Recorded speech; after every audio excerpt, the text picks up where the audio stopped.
हो जाएंगे या एथीस्ट हो जाएंगे, अज्ञेयवादी हो जाएंगे या इन परंपराओं पे नहीं चलेंगे तो लोगों की दिनचर्या बिगड़ जाएगी। दुख सुख में भगवान को जो याद करते हैं, भगवान के होने पर शंका हो जाएगी। कोई भी आदमी इस हिसाब से जिंदगी नहीं जीना चाहेगा कि वो एक दिन समाप्त हो जाएगा, खत्म हो जाएगा। उसके पास एक आस है कि नया जन्म आएगा, अगले जन्म में ये सारे दुख दर्द नहीं होंगे। तो इस जन्म में वो दुख दर्द को दूर करने के लिए जो मेहनत, जो समझदारी नहीं करता है, वो सिर्फ स्वीकार करके बैठ जाता है कि ठीक है, कर्म का सिद्धांत दे दिया है हमारे को स्वर्ग नरक दे दिए गए हैं, हमारे को आत्मा का होना ना होना दे दिया गया है, हमारे को ये सारी बातें दे दी गई हैं, एथिक्स दे दिए गए हैं कि अच्छा क्या है बुरा क्या है, इन सब चीजों में बांध दिया गया है। तो लोग उसे छोड़ना नहीं चाहते, लोग उसके अलावा कोई जीवन, डर भी तो दे दिया गया है कि अगर तो कोई डर ही सीधा आगे प्रश्न करेगा तो उसे सोसाइटी सबसे हटा दिया जाएगा, सबसे हटा दिया जाएगा, वो स्वयं ही हट जाएगा। लेकिन सच तो ये है कि अगर आपने मान लीजिए आप पार्क में चल रहे हैं, तो पार्क में तो कहाँ चलना है, कैसे चलना है, कोई नियम नहीं है ना। अब तो पार्क में चलने के भी नियम है कि घास पे नहीं चलना, फूल नहीं तोड़ना,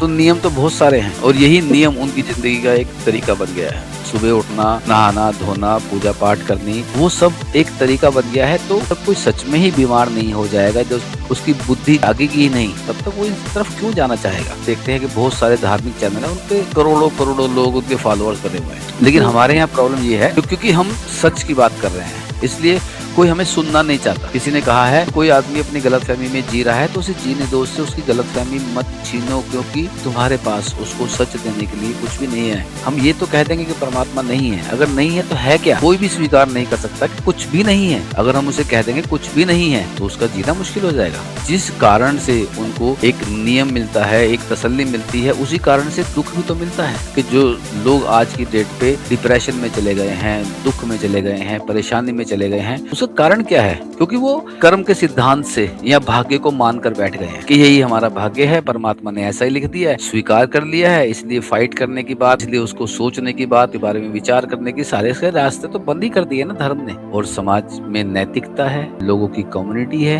इस हिसाब से दुनिया चलती चली जा रही है। मैं तो कहता हूँ कि आप देखिए, आप जो भी मान रहे हैं, अगर आप खुश हैं खुश रहिए, अगर आप दुखी हैं उसके बावजूद भी आप उसे पकड़ के रहते हैं तो फिर मैं उस बात से सहमत नहीं हूँ।